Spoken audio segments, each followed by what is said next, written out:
Hello, Uptown Swing. I'm Stacia. I'm Bryce. And tonight we taught level 1 8 count. We're getting to the end of your 2-month session here, and you're doing great. We just taught 2 new things, 2 double turns, and we did some solo drills that can help you to practice it on training, but I'll just show them here.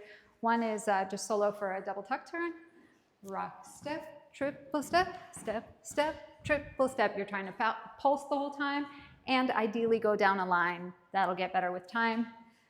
We did that 1, 2, 3, 4, 5, 6, 7, 8, right into 1, 2, 3, 4, 5, 6, 7, 8. The difference between the 2 is I don't change direction in the middle on them.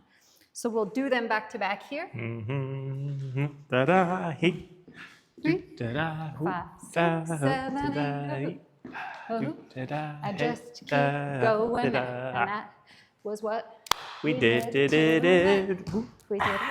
We're out.